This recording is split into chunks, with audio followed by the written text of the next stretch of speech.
Shall we start? Where are those girls?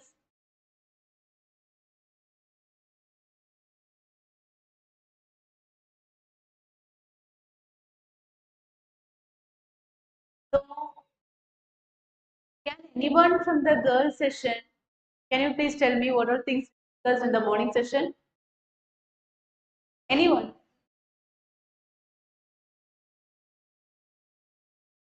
Hmm.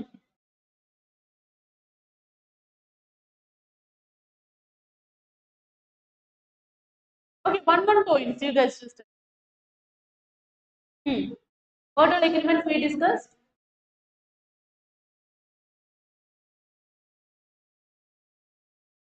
Then we discussed, yeah, non-agricultural market access. We discussed.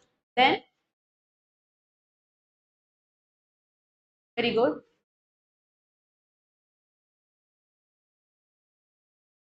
Yeah, RTS we discussed. Very good. From boys side,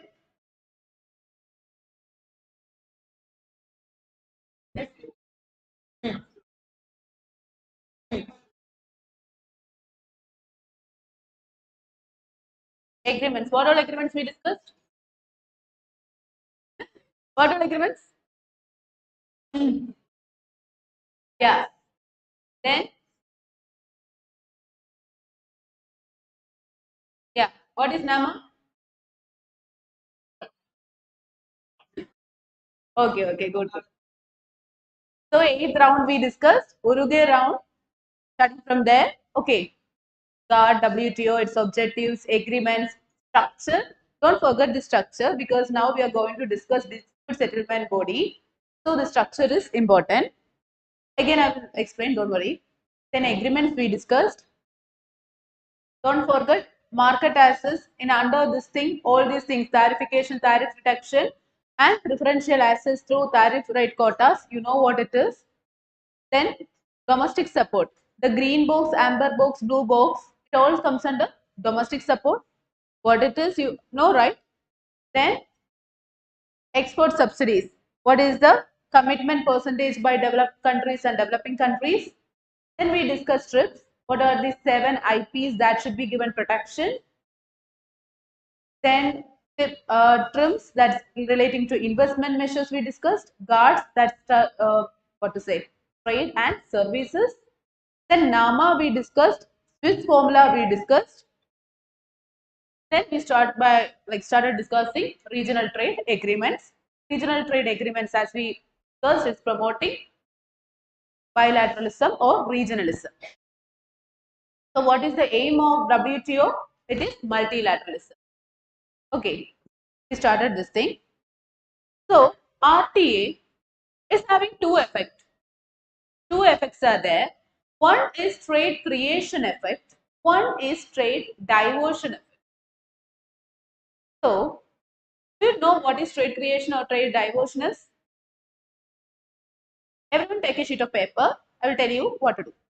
So, first to heading trade creation effect.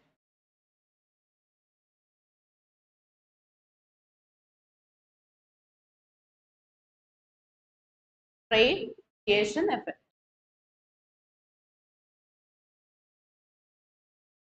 Country A, B, and C. Remember this, right? Country A, B, C. The price of a product in country A. Let's say the product X. Okay, product X. You can just write as PX. The price of the product in country A is 7 rupees. Rupees, euro, dollars, whatever you want. The unit is 7. Okay, 7 rupees. Country B is 4 rupees. Country C is also 4 rupees. Okay, here A is the least efficient or less efficient country, isn't it? Because in that country, for producing 1 unit, the cost is 7 rupees. In B and C, it's just 4 rupees. So what they will do? They will import it.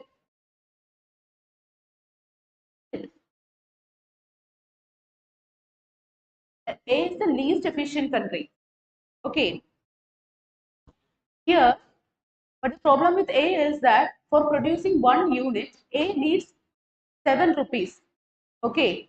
Other countries, they are good in producing that particular product. They just need 4 rupees for producing. So instead of producing it there, they can import that product. But here, what's the problem?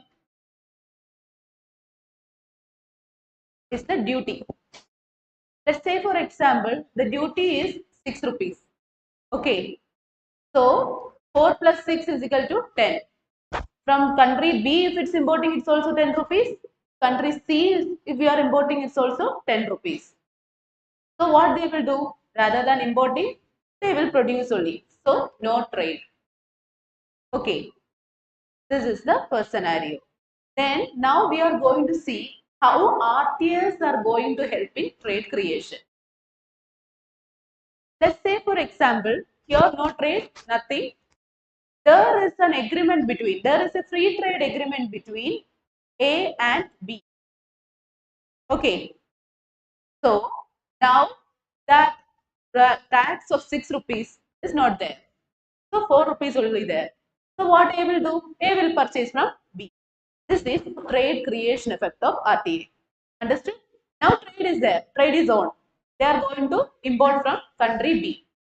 Understood? Clear? Everyone. Next one is trade diversion effect.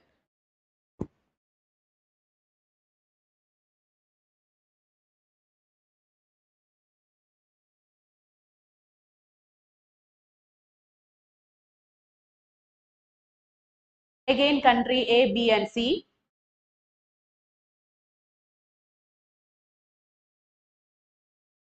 Product X.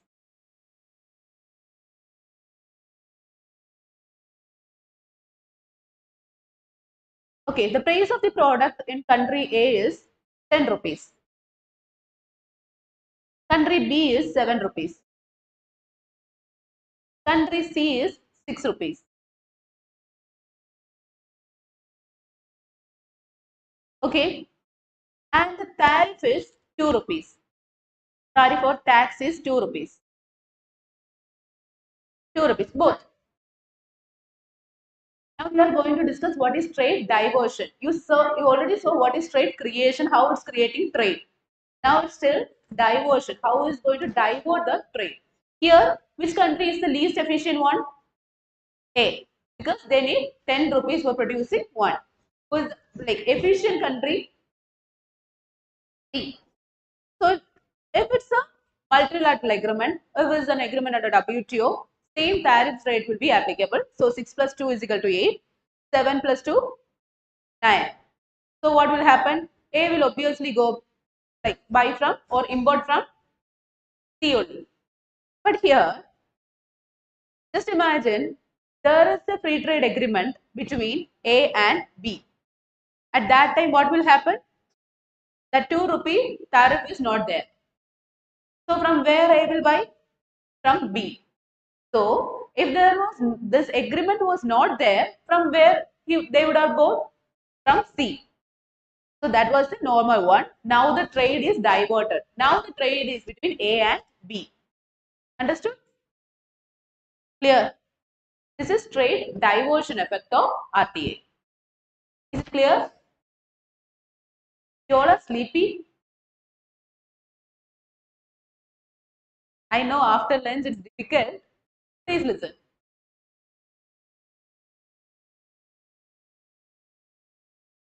Is it clear to you all? So these are the two effects of RTA, trade creation and trade diversion. Just keep it in mind. It's easy, isn't it? Okay, we discussed these advantages. Here, doubtful welfare effect due to trade diversion. Morning we were discussing the disadvantages. One of the disadvantage is doubtful welfare effect due to trade diversion. That is, here C is the most efficient country. They are supposed to get those benefits. But because of this agreement, who got the benefit? We got the benefit. So trade diversion happened. That's it. Doubtful welfare effect due to trade diversion. Then noodle ball effect we discussed already. You can just search on internet how many RTOs are there. A lot number of RTOs and everything is there. So a country may be member of all like many RTOs and all. So because of that, there will be overlapping in the terms and conditions. So that's what noodle ball effect refers to. Understood? Now we are going to discuss types of RTA. So this chart is according to the like level of integration. This is the like start EU, that is economic union, is having the highest level of integration. EU is having the highest level of integration. After that, common market, then customs union, free trade agreements, preferential trade agreements. You can just note it down. We'll discuss one by one. This is based on the level of integration or cooperation or partnership. Whatever you want, you can do. Okay.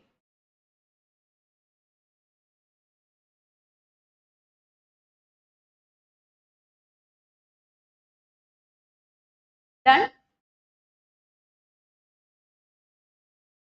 U, common market, CM, customs union, CU, FTA, free trade agreements, PFA, preferential trade agreements. The level of integration. You can see highest integration in economic union. That's why it's on the top.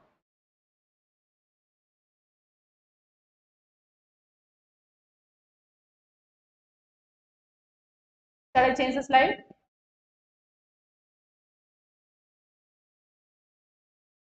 First one, preferential trade agreements. Okay, this preferential trade, it is not free trade, but some concessions will be there. That is, again, country A, B, and C, like the normal tariff rate is 4 rupees.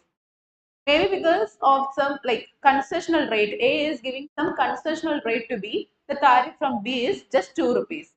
So the trade will happen between A and B. Like it's not free, but some concessions they will get. Okay, that is preferential trade agreement. The South Asian Association for Regional Cooperation, that's SARC, is an example for preferential trade agreement. Okay, it's not free trade. Some concessions will be given to the member countries. You can note it down. It is not free trade. Concessional tariffs will be there. Example SARC, South Asian Association for Regional Cooperation.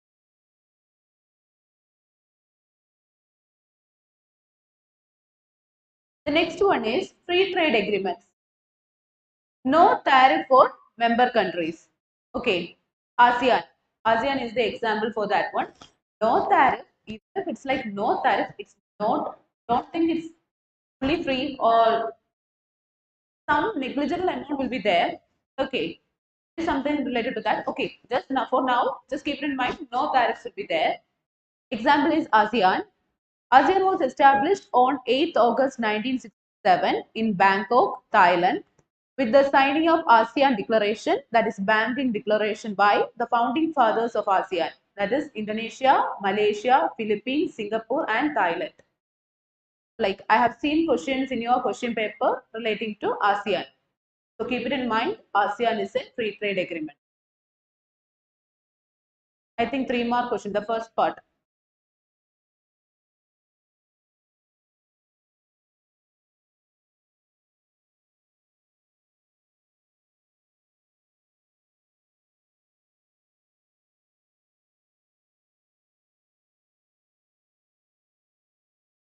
Done. The next one is the custom union. So here, no tariff for the members. That we already discussed in free trade agreement. There is no tariff for members. Common tariff for non-members. For example, A, B, C and D. These 4 countries are having a agreement, trade agreement. Okay. And EFG, other countries, or the other rest of the countries. Among the common, like member countries, let's say for example, the tariff may be 2 or there is no tariff among the member countries. So trade will be there among the member countries. And outside, if you want to buy something from the outside, the tariff will be same. Here A, B, C are the member countries. So the tariff in between or no tariff, whatever it is, it will be same. And this A, B and C be imposing same taxes from or same tariff from other countries. Okay. Let's say for example 2 rupees A is imposing for importing some good from E. The same will be imposed by B, 2 rupees only. C also impose the same, 2 rupees only. Okay, that is common tariff for non-members, same tariff for members, so that more efficient country will get the benefit. The term diversion we discussed, that distortion, right? A was like, C was supposed to get the benefit. The trade, initially the trade was between A and C. Because of this agreement, the trade got distorted or diverted, and what happened? It was between A and C. Now, here the member countries will be having one agreement. Other than that, the most efficient country will only get the benefit because other countries are having same tariff. Understood? European Union Customs Union is an example for customs union. Are you guys clear? Clear for you all?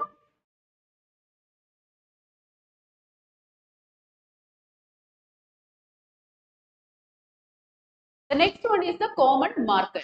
In common market, you can say at custom union, same thing, CU plus non-restriction for the movement of labor and capital. What are the two things that you saw in CU? No tariff for the members and common tariff for the non-members, isn't it? Those two things are there in the common market also. No tariff for the members, same tariff for the non-members, then no restriction in the movement of labor and capital. EFTA, European Free Trade Association, in that one, like the member countries, in the member countries, the labor, they can move freely, not just labor, capital also. That's the specialty of common market. So common market is CU plus no restriction for movement of labor and capital. Understood? So what you are seeing is the level of integration is getting more and more, right? In the preferential trade agreements, it was not a free trade. Some concessions were given. Then we saw the free trade agreements, the member countries. Okay, free trade was there. Then we saw what? Customs union we saw. In that one, the no tariff for members plus common tariff for non-members. Here, no tariff, common tariff for non-members. Then there's no restriction in the movement of labor and capital. Clear? EU plus C. Next one is the economic union. European Union is an example for this economic union. This is common market plus common domestic policies. That is, the countries will be having same domestic policies. Domestic policies in the sense the industrial policies of the country, the labor laws of the country, or monetary policies of the countries will be same. Okay. The domestic policies, that is, the common domestic policies will be also common only. This will be the same only. That is this. So economic union is what plus here common market plus this thing common domestic policies. Example is European Union. The European Union, it is a political and economic alliance of 27 countries. The EU promotes democratic value in its member nations and is one of the world's most powerful trade blocs. 19 of the countries share the euro as their official currency. So the member countries among the 27, 19, they are having the official currency euro only. The EU grew out of the desire to strengthen economic and political cooperation throughout the continent of Europe, the work of World War II. That's EU. So now you understood the level of integration or level of cooperation, how it's increasing. Is it clear to you? So that's all about RTAs, regional trade agreements. So now you know what is trade creation effect, what is trade diversion effect, what are the types of RTAs. Here, right? Now we are going to discuss dispute settlement under WTO.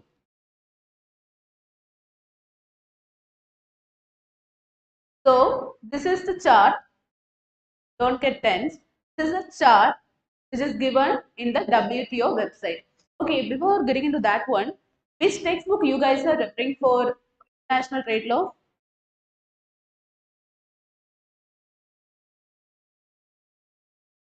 Textbook. Okay. Okay. I have one suggestion. If you want, I can share it with you guys also.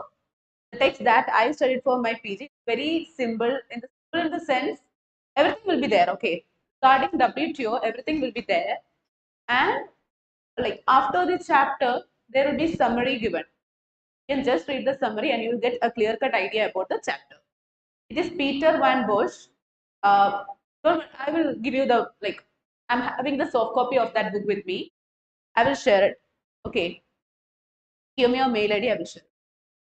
So I will share you that textbook so that you can study. And if you're having any doubts regarding this WTO, this thing and all, go for WTO website, WTO.org. That website, everything is there. Okay, like no need of searching in other websites and all. You can just search WTO.org. I took this from WTO website only. I will explain it. Now you feel like it's a little complicated and all. It's not at all complicated. It's very easy to study. I will explain it to you. After this class, I will show you the textbook also. So this is the thing.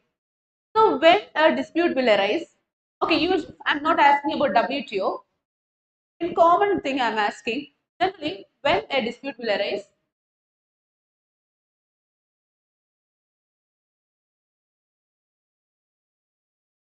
Yeah, in breach of contract dispute will arise. So now just tell me in WTO, we all are agreed to certain norms, right? We all are agreed to like in morning session we studied AOA, Agreement on Agriculture. That is, we should be if you are providing subsidies, the subsidies should be in this limit. If you are providing some what export subsidies, that should be in this limit. The government should not produce more than that of that. Everything we studied in the morning session. So, if a country is violating, or the other country feels like the other country is the faulting company, okay, the violating company is called as faulting company. We can complain in dispute settlement body of WTO. In the morning session, I have already told you that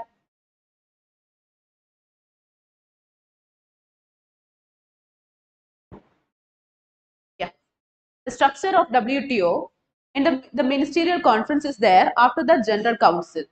The General Council will act as the dispute settlement body. Okay. So if you have any complaints, if a member country is having any complaints, he can directly go to dispute settlement body.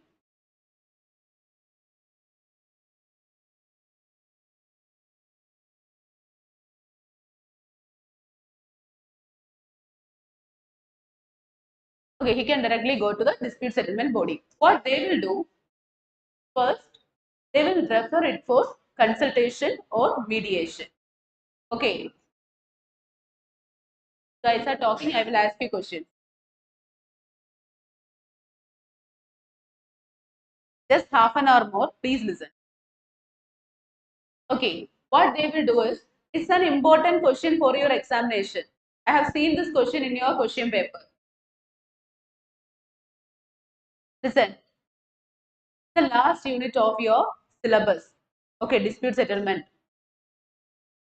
So it will refer to consultation. In the consultation, the parties will be talking and all. If they are not arriving at a conclusion, like they are not arriving at a conclusion they want, what they can do is they can go and they can like what to say.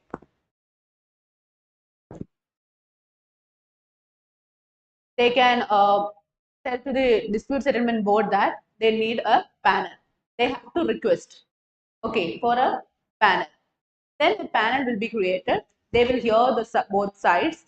Then in writing, we have to give that one, like we want to refer this case to the panel and all. Then the secretary will, they will appoint the panelist and they will discuss. Okay, that's the process. They will discuss. Then they will give you a verdict or an interim order. Don't write now. I will explain. I will give you a clear flowchart. Then they will provide interim order. In that interim order, the parties are okay with that one. That's it. If they are not okay, they can go for appeal. Okay, same procedure. Consultation, then creation of panel, panelist, appointment of panelist, then going for, like, if they are not okay with the interim report given by the panelist, they can go for appeal. Then the appellate body will be giving one order. That order, yesterday itself we told that that order is final and binding, right? So here, the dispute settlement body is having two options. Either it can reject that order. That order is final. You are not going to get any other order than that. One thing is that the appellate body can reject, sorry, the dispute settlement body can reject that order. Or what it can do is, it can accept that order and go forward. How it can reject the order? If both parties are agreed, if consensus are there, it can reject. Okay, it can't reject otherwise. If it was a problem between A, B, and C, and it is shown that, or it's proven that B is the defaulter or B is the faulting person, B had committed something, then with the agreement, with the consensus of A, B, and C only, they can reject the order. Okay, other than that, it can't reject. They have to accept. So, accepting what all the three things? Accepted the order. It was an issue between A and B, and it shows that B was the defaulter. B did something wrong, or B did something which is violative of the norms of WTO. So here, what are the things that B can do? One thing is that it may have given some subsidies. Okay, what they can do is they can withdraw those subsidies.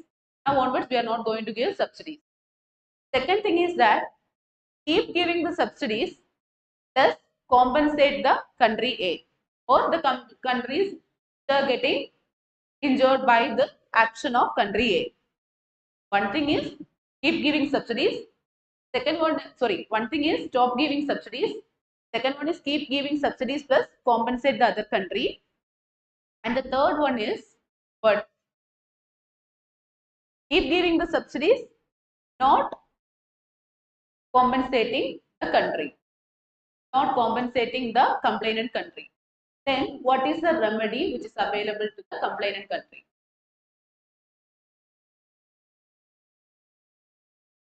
What do you think?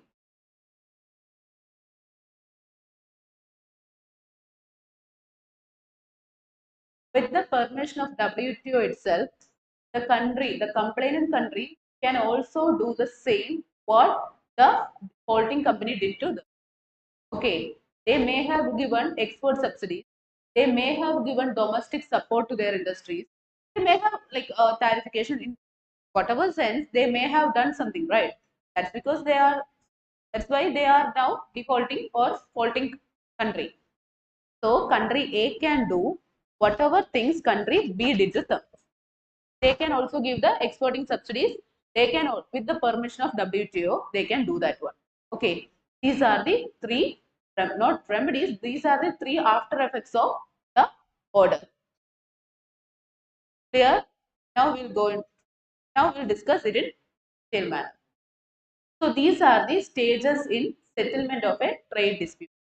The first stage is consultation. It is Article 4 of DSU. Okay, I forgot to mention one thing. DSU is there, that is Dispute Settlement Body. From where they are getting the power, or which, from where they are following the procedures, where it is written, is in the DSU. That is Dispute Settlement Understanding. Okay, DSB is getting the power, or DSB is following the orders from the DSU, that is Dispute Settlement Understanding.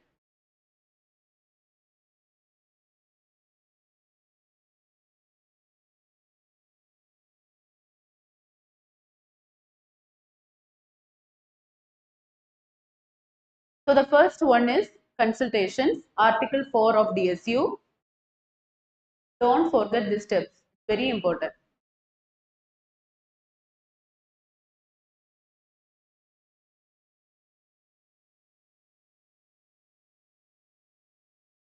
Second module, establishment of panels. So for establishment of panels, the complainant country should write to DSB, Dispute Settlement Board, that is no consensus, no satisfactory conclusion were arrived at the consultation stage. We want to proceed it further. They should write it, and they should give what were the facts of this case, what were the issues because of that. Everything should be given in writing to Dispute Settlement Body for the establishment of panels.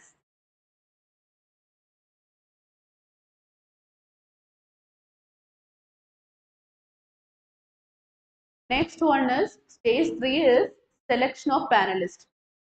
So the panelists will be selected by the WTO Secretariat. They'll be having a list of members who are eligible because of their qualification and all, who are eligible to become panelists. From that, even the countries can select, or else they will select the panelists. So it is Article 8 of Settlement Understanding.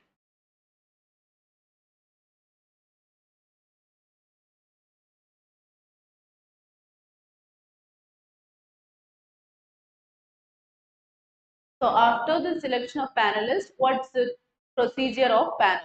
They will hear both sides. They will arrive at a conclusion. So this procedure of panel is Article 10 and 12 of dispute settlement understanding.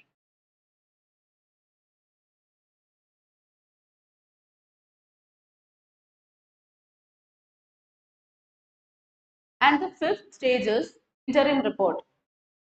The interim report, okay, after hearing the contentions of both the sides, it will give a report. That report is the interim report. If the members are agreeing with that report, they can go with that one, or they can prefer appeal. So, interim report, Article 15 of Dispute Settlement Understanding.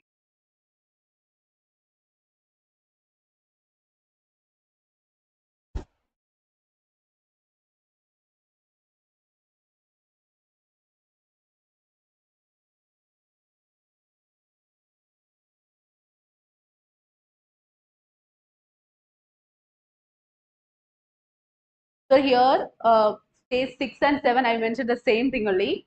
So, stage 6 is appeal. They can prefer appeal.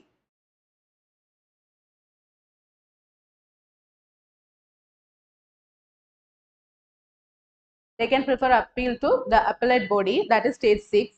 Sorry. Stage 7 is acceptance of the report by dispute settlement body, that is Article 30 of DSU. Here acceptance, either they can accept or they can reject. If they are accepting, what are the three things? We discussed that one. If they are rejecting, it should be by the agreement between two parties. Okay, both parties should agree. Okay, we can reject this one. Okay.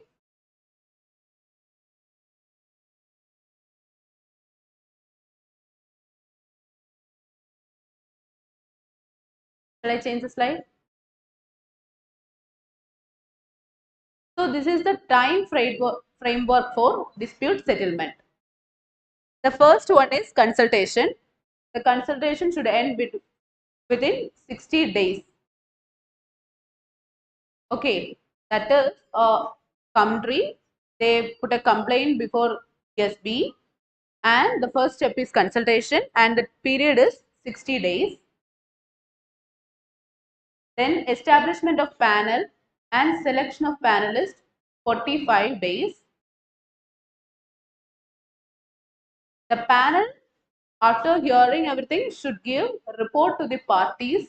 It's 6 months. Within 6 months, they should give report to the parties.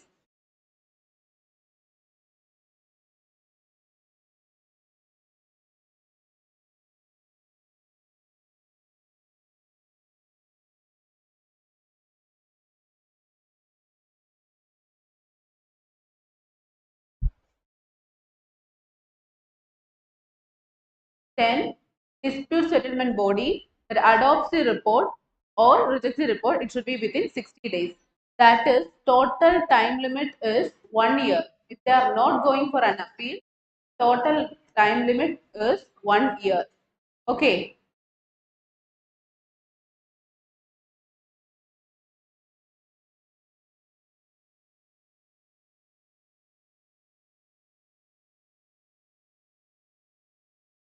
So, if they are preferring for an appeal, then again 60 to 90 days.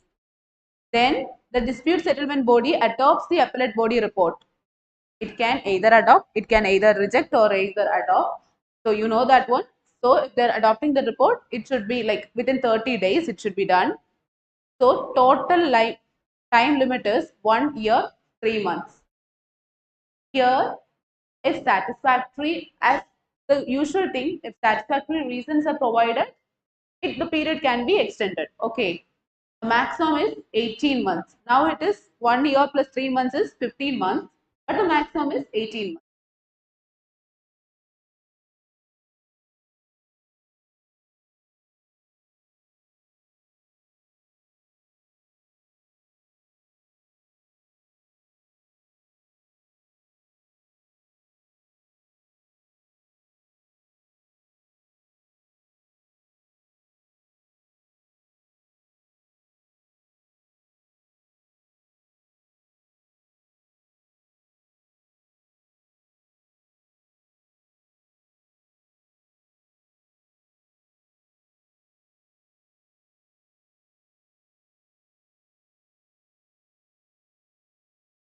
Okay.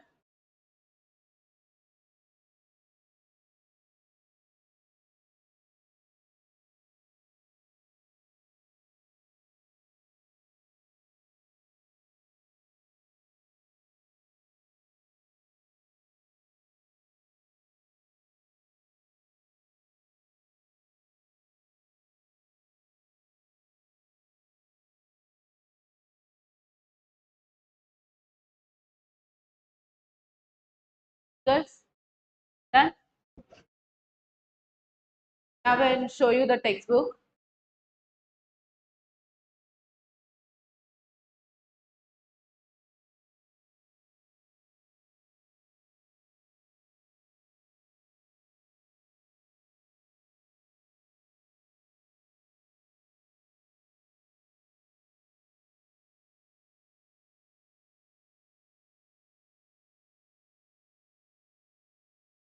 This is the name of the author, Mr. Van Gogh.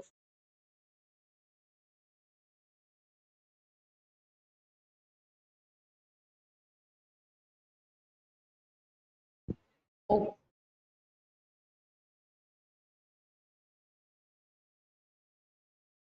I think it's a problem with the.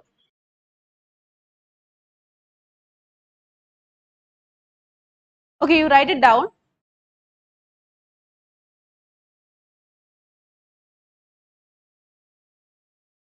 Peter.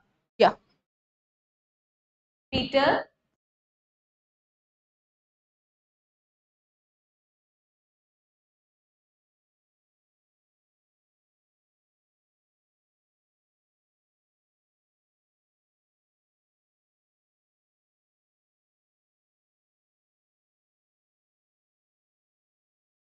This text is by a foreign author. You may find it difficult in the first reading, but it's not that tough and all. It's very easy only.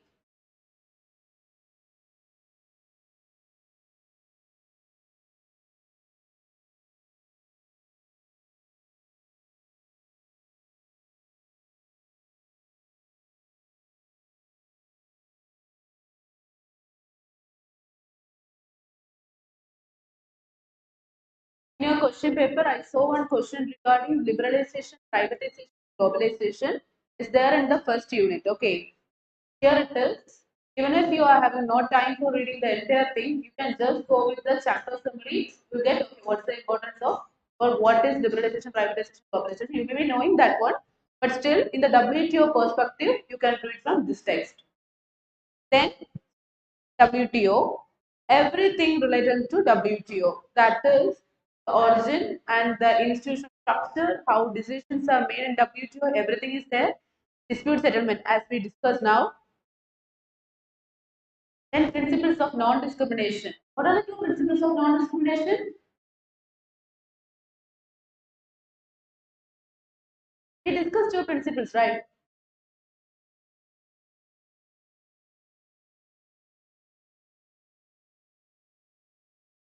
Yeah, most favored nation and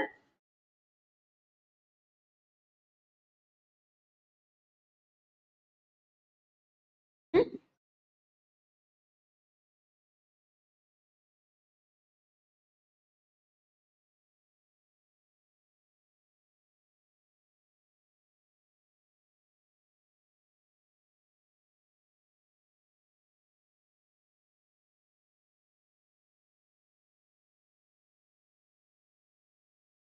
national treatment we discussed, right?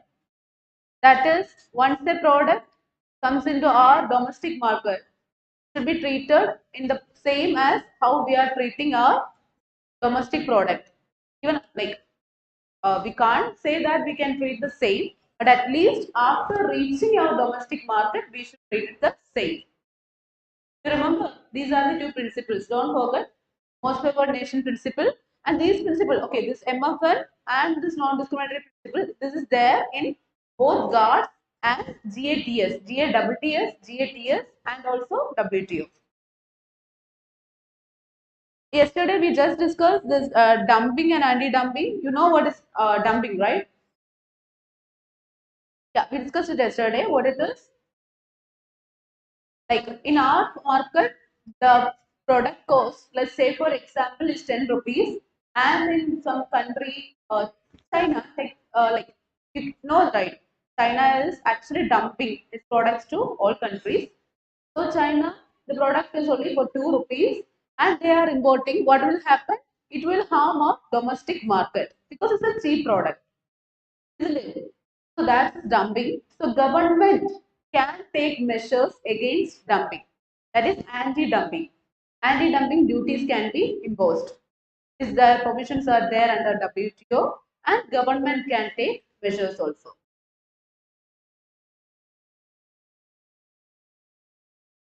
Yeah, that's it. Everything is there in the textbook. So I will say share a copy with you. You can refer to that. Any doubts?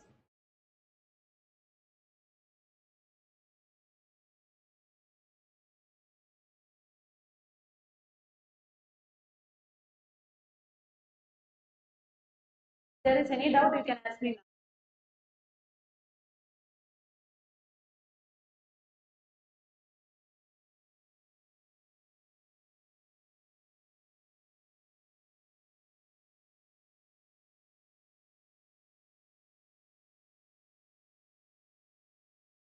Same textbook.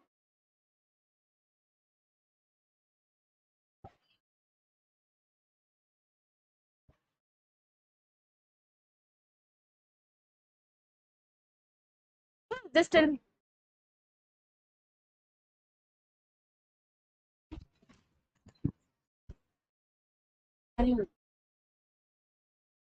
You can, yeah, the same only. I will. Guys. Any doubts in RTS, in AOA? Hmm?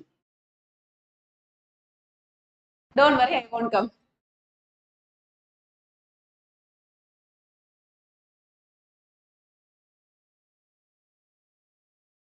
If you have any doubts, I will share my mail ID. You can ask me, okay?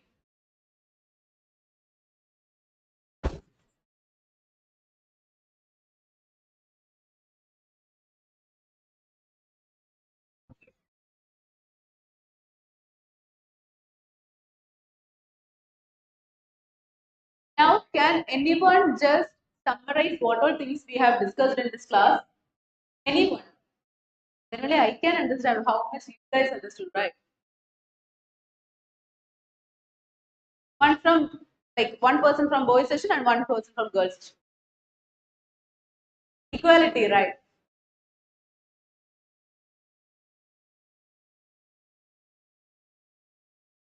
Just an idea. We discuss this.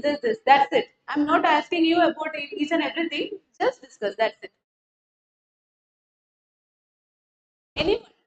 Come forward. Hey, you guys are going to be lawyer within 6 to 7 months.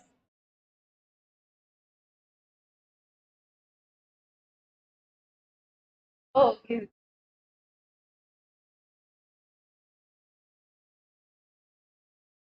From girls session, anyone?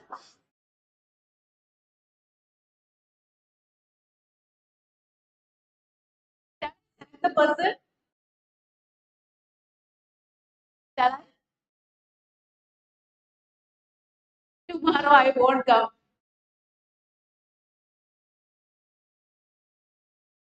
So if you have any doubts, please ask me.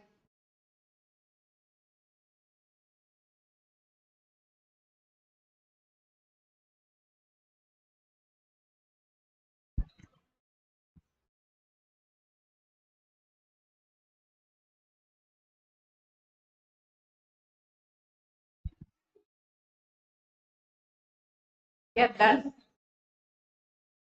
We are done. Like for you, what do I need to explain? I will explain this one. So for latecomers, I will explain it. Today we discussed morning sessions. You were here. Okay. The morning session we discussed RTS, right? Regional Trade Agreement, and the present now we discuss the two effects of RTS. That is trade diversion and trade creation. Can anyone come and tell what is trade diversion and trade creation? Anyone?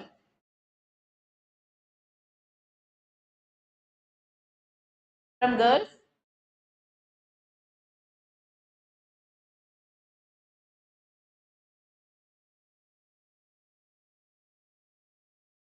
Okay. Listen. Trade creation effect. Let's say, for example, you can write it and see. Country A, B, and C. For the latecomers, I'm repeating. Country A, B, and C. Three countries are there. In country A, let's say for the price of a product, X is 5 rupees. Country B and C, it is 4 rupees. Okay. So in country A, it is 5 rupees.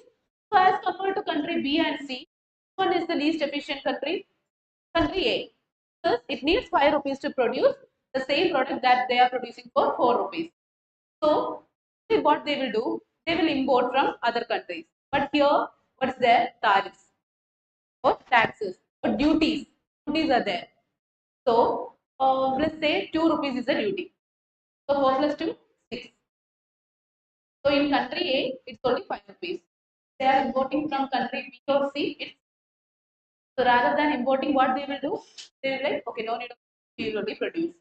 So don't trade. At that time, if there is a regional trade agreement or RTA between country A and B, what will happen? Tariff won't be there. The 2 rupees won't be there. So we buy from B. Understood? Understood.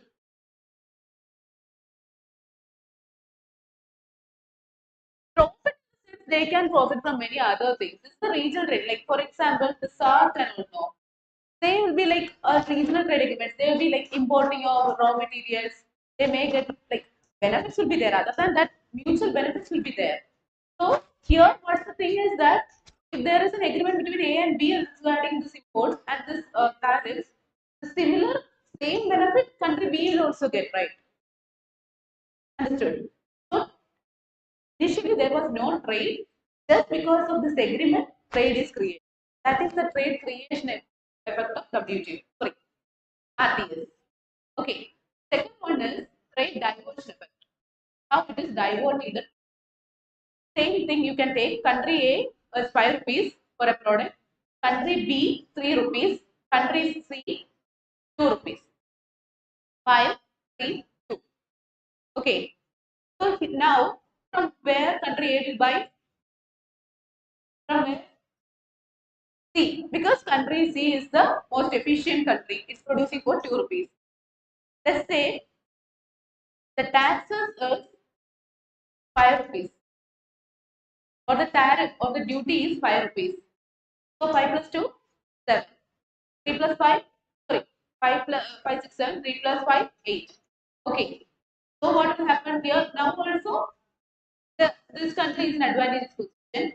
Now, country A and B, they are having an agreement. So this 5 rupees is not there. So here it's 7 rupees, there it's 3 rupees. From where they will buy? From B. So initially the trade was between A and C. Now, because of this agreement, now the trade is between A and B. The trade diversion effect. So because of this thing, the problem is that sometimes the least productive country or the more effective country may not get the benefit. Okay, here the effective country is country C, but they are not getting benefit because of this agreement. This trade diversion and trade creation of RTA. Then we discussed what we discussed, guys. Types of RTAs we discussed.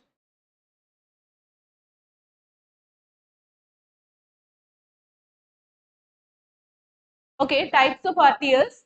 You can take notes from them. I will just explain it to you. So preferential trade agreements are there.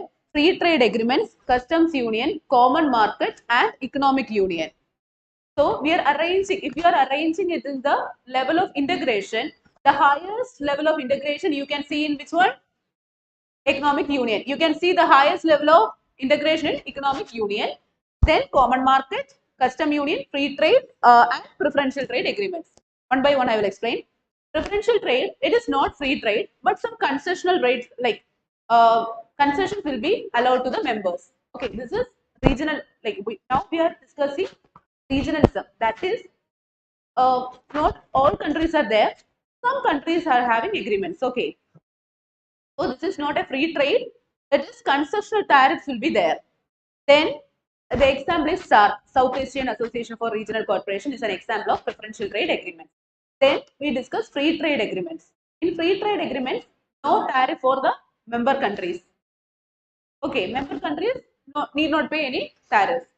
Tariff free. It's not tariff free per se, but significant amounts of. So what you can just say is a free trade, no tariffs. ASEAN is an example for that one. Then we discuss customs union. In custom union, what it is? No tariff for members plus same or common tariff for non-members. Okay, A, B, C, they are in a group. So among A, B, C, no tariff. But if B is buying from D, or A is buying from D, or A is importing from D, B is importing from D, C is importing from D, same tariff will be applicable. Okay, so common tariff for non-members. Then because of that, most efficient country will get benefit. Okay, because why? The same diversion and creation thing we discussed now. Same tariff for other countries. So among them, the best country or the most productive or efficient country will get the benefit. Understood? Clear? It's clear. It's clear. Okay. So the next one is common market. The common market, no tariff for members. That is, the common market is custom union plus no restriction for movement of labor and capital. Here, no tariff for members. Then, second one, common tariff for non-members. Plus here, free, no restriction for the movement of labor and capital. Okay. Next one is the economic union. Here, it is the common market plus. One more thing is there, the laws, the domestic policies will be same. Domestic policies, maybe the industrial policies, the monetary policies, everything will be same. Okay, so no tariff for members, common tariff for non-members, no restriction for the movement of labor and capital, then common domestic policies. Understood? So example is, how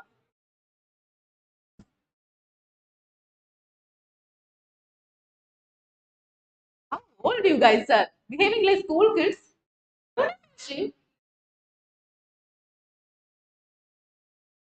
In 6 or 7 months, you guys are going to be lawyers. Don't forget that one. Okay. So the example is economic union. That's it. Sorry, European Union. Thank you. So European Union is the example for that one. So we can see highest level of integration here. You guys got that one? Get it right. I hope you do. So then we discuss the dispute settlement. The vast topic. I don't think this guys will allow me to complete that one. Discuss it later. Hmm?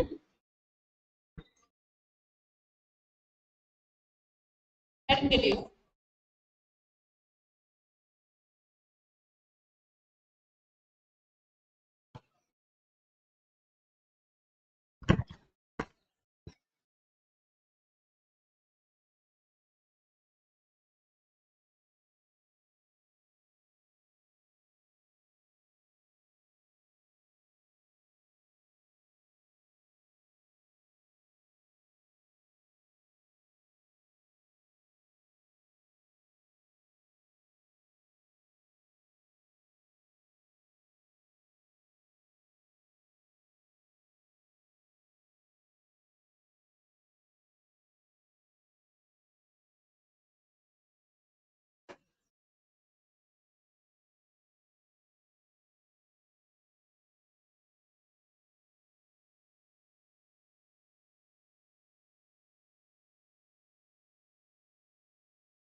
My dear students, I know all of you are very happy after listening to Madam Nina's classes. Is not? You know her age? You know when she has studied LLM and when she studied LLB? And since how long she is working as assistant professor, you know? She is younger than almost all of you. She is younger than all of you, many of you. Right? Right? Why I am telling? That you should understand. Okay? That should be the attitude of a student. Now, but recently she has completed her LLB from Kerala University, did her LLM from Christ University, Bangalore. Now she is working as assistant professor at Welding University, Chennai. Since June, I think, June or July, madam. Since June, she hardly over 8 9 months experience as a law professor, right? So we have to appreciate her. She is an young and dynamic assistant professor who is there enough to take classes for you, all seniors, majority of you. And you have to really appreciate her. And you should take as a model, take her as a model, and come up in the life. Then only your parents will get satisfaction. This is not. And first, I will get satisfaction. I will be very happy when you reach that level as a good advocate or as a good law professor, right? So there are so many opportunities in the world, not only in India, in the world. Without any money, without any recommendation, you will get assistant professors anywhere in the world. You come to me after completing your LLM and prove that you are able to give lecture in English. I can put you in any of the colleges in the world. The next 25 years to come, I can arrange for any one of you. Come with LLM degree, you must satisfy my student first. Then you ask me, I put you in any law college as assistant professor. Right? So with this, my dear students, so she is teaching for the last 2 days. Anjana. Right? Yesterday, today, 4 sessions, 2 sessions every day. About international trade law, it's a new subject for each one of you, even for the lecturers also, it is a new subject. But she could deliver lectures very nicely for all these 2 days, for all of you. Right? I hope you might have understood the whole subject, the gist of the international trade law. Right? So she will be visiting now and then on our request and giving some lectures on different aspects of subjects. Right? So now I request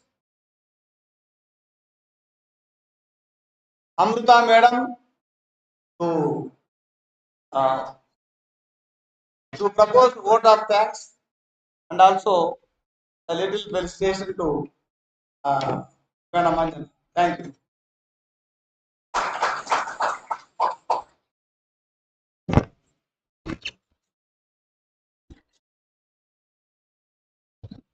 A pleasant good evening to all. I hope this session has given you a wide exploration of international trade law and has broadened your knowledge. Professor Anjana from Vedek University, Chennai, pursued her LLB from Kerala University and mastered from Christ University, specialized in IPR and trade law from Bangalore. At the outset, I would like to thank our Honorable Resource Person, Anjana R., on behalf of our Honorable Director, Sir, Dr. R. Tippareddy from Dr. Ambedkar Global Law Institute, Tirupati. We are really very thankful to you, ma'am, from the depth of our hearts for making your presence for this good session and enlightening our students by showering your knowledge. And we wish we will join our hands and work together in all the upcoming endeavors. Thank you all. Now I kindly request our Honorable Director to felicitate our resource person Anjana R as a token of gratitude from Dr. Ambedkar Global Law Institute.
Thank you, my dear students. See, whenever there is any occasion, any function, whenever I call, you must come forward. Right? See, students are also, they must participate in any event, whether it is honoring any guest or doing anything. You must. It is your function, right? It is not the staff function or the management function. It is all for you only. You must also join whenever I call you. Okay? Thank you. Thank you. All the best. Yes, students, we are arranging all these classes. We are inviting professors from other university for your benefit. As you know that our director sir was his brainchild. For the benefit of our students, let us invite other professors and they will deliver lecture on special topic so that our students will get benefit from that. Because the all the credit goes to our honorable director sir. Please give him a big hand. In the coming days also, within these days, we have already, I gave this proposal to Honorable Director Sir to invite senior advocates from the different parts so that they will share their ideas, knowledge regarding professional ethics, how they are practicing, what you will do in your future after the completion of your degree. That they will share. You will also get the benefit from that. That is the I have already on behalf of you, I have already gave this proposal to Honorable Director Sir, Honorable Director Sir wholeheartedly because you know that our Honorable Director Sir is having a golden heart. See, so he has already expressed, he has already given consent, yes, for the benefit of our students in future, in the coming days. We are going to invite other professors also, those who are available, and the senior advocates for your benefit. So kindly, I would like to appeal all my dear students, friends, kindly cooperate with us, maintain high discipline, because you know that from the since the day one onwards, we are appealing all of you, all my esteemed colleagues also, they are appealing all of you that maintain high discipline, cooperate with us. We are we are not your enemy. We want to reform you. We want to reform you. That's why we are telling you, guiding you each and every moment whenever you are entering the campus. So please uh, maintain high discipline and cooperate with us. Okay. Thank you, sir. Tomorrow we have that moot court competition for 2 days, and the rest things will be announced by our moot court in charge, Professor Abhijit sir. Abhijit sir, everything's okay. Okay. So next. Yeah, all students has to attend that. It is mandatory for all, compulsory for all. Because we will take the attendance only like other days.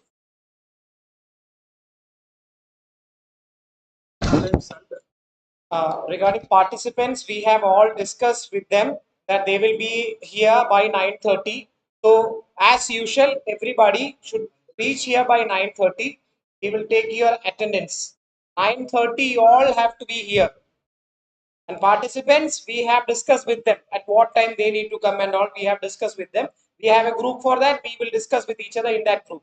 Provided regular students for that is your final semester students, you have to be here as 9:30 here in the auditorium. You will not have any court visit, no other things except moot court competition will be held here. Okay. Ah, you all have to be here. You can watch the moot court competition being held. Take your attendance.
Please be careful. 5 year honors, they have to give their attendance to me, and 3 years honors have to serve. Okay. Thank you.